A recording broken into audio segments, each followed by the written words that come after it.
The Pokemon anime is now 23 seasons deep, and if there's anything we've learned from our pal Ash Ketchum after over 1,100 episodes, it's definitely had to take an L or two. Or 6. Let's take a look back at some of those losses and reminisce on Ash's Pokémon League runs. The Indigo League is what set it all off, Team Rocket antics and all. After making it to the 5th round of the Indigo League, Ash went into his match against Richie with his Pokemon a little tired from having to escape Team Rocket and race back to the arena. Ash and Richie were similar in a lot of ways, and each promised to have the best match possible, which is why Richie stalled for Ash just so they could compete. But Charizard, well, he had other plans. Despite a decent start and Pikachu being a tough little Pikachu, it eventually comes down to Charizard, who hasn't exactly been on the same page as Ash leading up to this point. Charizard baits Ash super hard by giving him hope that he's finally listening as he takes out Zippo, Richie's Charmander. However, once the fight comes down to Sparky, Richie's Pikachu, Charizard knows he could win easily, gets bored, and decides to take a nap instead. Which is definitely a total mood, but it officially renders him unable to compete. What a way to go, but a top 16 finish in your first big tournament isn't too bad at all. Thankfully, and nearly 200 episodes later, Ash and Charizard have finally settled their beef, and now Ash is going up against Harrison in the Johto League Silver Conference.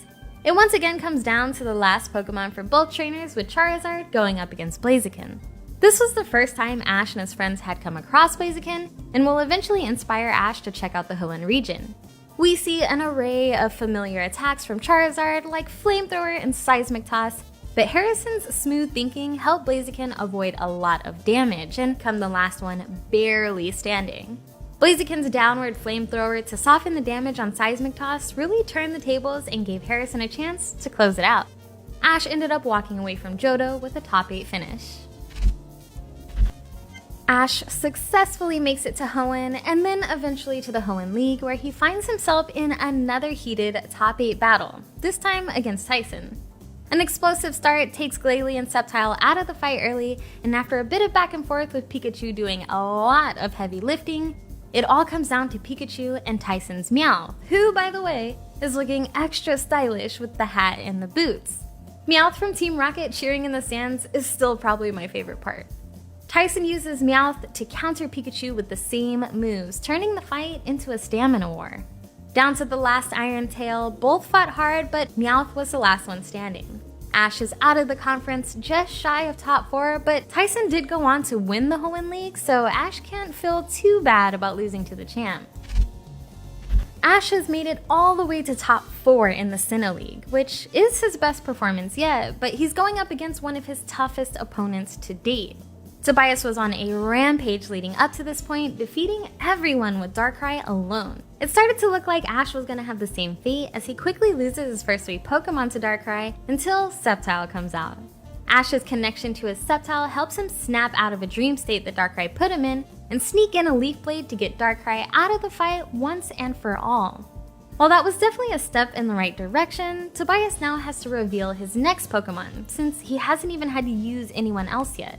And what do you know? He whips out a Latios, who, might I remind you, flies faster than a jet plane. Latios is just too fast for Sceptile and Swallow, and it all comes down to Pikachu. Again. Ash has a habit of going face first into the heat of battle, and that doesn't really change much here. It eventually comes down to Pikachu using Volt Tackle to pierce through Latios' Lesser Purge, allowing him to get close enough to deliver a massive Iron Tail. So massive, in fact, that the battle ended in a double KO. Ash took out not 1, but 2 of Tobias' Pokemon, and was the only one to do so. Unfortunately, Pikachu was the last hope, which means Ash still lost. Ash has made it all the way to another top 8, this time at the Unova League. Ash is going up against Cameron and actually has a pretty strong start, getting Cameron down to his last Pokemon, Riolu. However, it doesn't stay that way for long. Mid-match and at the clutchest moment possible, Cameron and the power of friendship helps Riolu evolve into Lucario. Now Ash's lead isn't looking too solid and we're once again down to Pikachu. It's a hard-fought battle, but Lucario's new Aura Sphere and use of Copycat gets the best of Pikachu in the end, and eliminates Ash from the conference right outside of top 4. Now I know we're talking about Ash's L's here, but at this point they are just as much Pikachu's L's too, and in a way, that just makes them stronger together. So in the Unova League, Ash had to deal with a mid-match evolution. Surely he's ready for a mid-match Mega Evolution, right? Well, that's basically what it came down to in his finals match in the Kalos League against Elan. Yes, that's right, the finals. Ash is in the top 2 now and 1 match away from being the champion, and after a lot of quick thinking, team synergy, and the bond phenomenon, we're down to each trainer's final Pokemon once more. Usually we see Pikachu fighting the final fight, but not this time. Ash brings out the full power of Greninja, which gets Elan to Mega Evolve his Charizard for this epic showdown. We see a variety of back and forth with Dragon Claws and Water Shurikens, and more fierce attacks, but it all comes down to each Pokemon's final and ultimate attack. When the powers collide and the dust settles, everyone is still standing, but only for a moment. Ash and Greninja just can't hold out, and Ash takes second place. So close, yet so far away. After many years and very graceful L's, Ash did finally walk away with the dub and become the first champion of the Alola League over a year ago.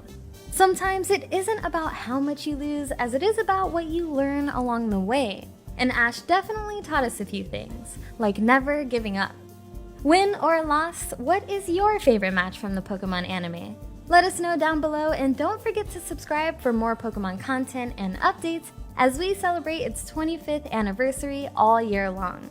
If you missed the news on the Pokemon Diamond and Pearl remasters, then don't worry, we've totally got you covered. Every trailer and the full presentation is up on our channel right now. Or if you just want to watch our pal Kurt try to read Pokemon names, then you can also go give that a watch. Turtonator. So let me do that one again. I can't do this one. You won't regret it. Anyway, thanks for watching, and we will see you next time. Peace.